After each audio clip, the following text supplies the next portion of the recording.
All right, now let's head to the transfer window because there are a lot of stories that's just happening, and I believe that everything will go well in this year transfer window for each player who believes that he wants to move away from the club, and I think it's a very good fit for players to have interest in them, because if you are not playing well, definitely you don't have interest in you. So let's hope those players who will be moving get good fit, will actually achieve what they want to achieve. Let's head into the other transfer news. Pedro Neto transfer saga is happening, and it's very crucial because Manchester City are in, but the valuation gap between they and Chelsea is very huge. So I don't think Manchester City will want to go ahead with the deal. But definitely, if one is not coming in, one is coming in, because personal terms have been agreed between Pedro Neto and Al Hilal after they lost Malcolm.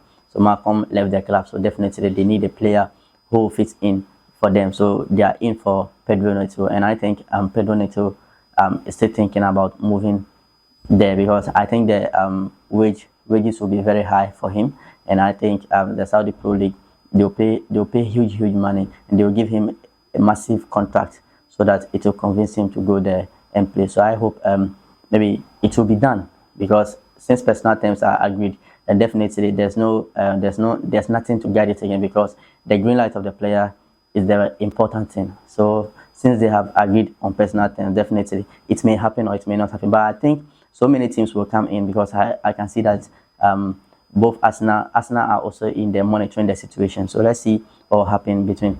So let's move on to Zion Suzuki. A Zion Suzuki transfer to Aston Villa is officially done. Yeah, it's done.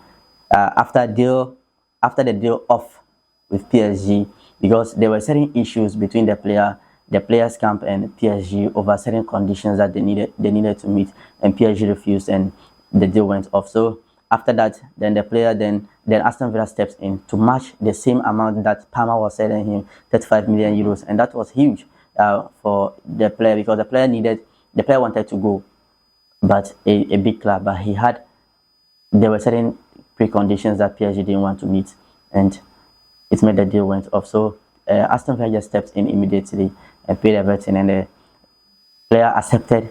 The player also accepted personal terms with Aston Villa, and it's officially done. Zion Suzuki is now an Aston Villa player. Now let's move to the Enzo Fernandez saga. You see, this specific saga is very tough, because once Chelsea gave their deadline around 5 p.m. on Friday, now they gave it 3 days before. They gave it 3 days before that on Friday 5 p.m. if Manchester City do not present a bid worth around 120 million euros, they are not selling Enzo Fernandez from then on. So Manchester City have been in contact with Enzo Fernandez camp, and they have been talking a lot. And I think even with the deadline passing, Manchester City still want to pursue the deal, but I don't think it will happen again, because Chelsea gave their quote that paid this 120. We don't want to negotiate with you. We don't want to talk to you. Just pay the 120. Take the player away. Now it is past. So since it's past, everything is now in Chelsea's hand. Now Chelsea may decide to sell or may not decide to sell. It's up to Chelsea now. So let's hope this saga boils up very well, because once Manchester City pursue is very genuine, and definitely it will be very crucial. And Chelsea do not want to lose a player when they are starting the season. So that's the issue here as well. So Chelsea is still contemplating whether to sell or not to sell. But I hope if the player really wants to go away, he will come out with a statement so that they'll make him leave the club. But I don't think Enzo Fernandez is ready to do that, because Chelsea have been genuinely good to him, and he's the second captain of the club as well. So I don't think Enzo Fernandez will want to move so soon that way. But let's see what will happen, because Enzo Maresca knows him very well, and Enzo Maresca is the reason why Manchester City are pursuing him. And I think Manchester City want to sell certain midfielders before they now pursue Enzo Fernandez, because we all know that Rodri wants to move away. Tijani Reguilón was just sold last week to Al Qadasiyah for somewhere around 65 to 70 million euros that side.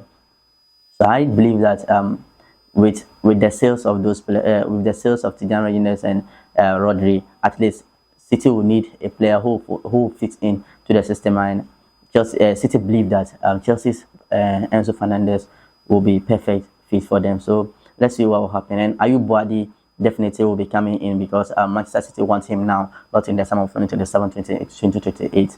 So definitely we know that Ayub Boadi will be coming, and Ayub Boadi will be in the heart of the midfield at just 19 years old. This is tough. So let's hope everything goes well. Now it's official that Ryan Makedu, the academy player from Manchester City, will be staying in the club. And it is believed that with Savinho tempting to move away from the club, and definitely they will need Makedu to step into those shoes as well. So I think City have been preparing for him to fit into the club. So definitely Ryan Makedu will be staying, and it's confirmed by Enzo Maresca as well. Coventry City will be signing again, because they've signed 2 players currently, and they are signing again as well. So they signed our beloved brother Yerinchi from FC Nordirland, for a deal worth around 26 to 30 million. So that was huge for Coventry Town. And yesterday they agreed personal terms, and the deal went through with Taiwo Awoniyi as well. But today they'll be signing another player as well, which is Sadiq Cherif from Fenerbahce, with medicals ongoing today.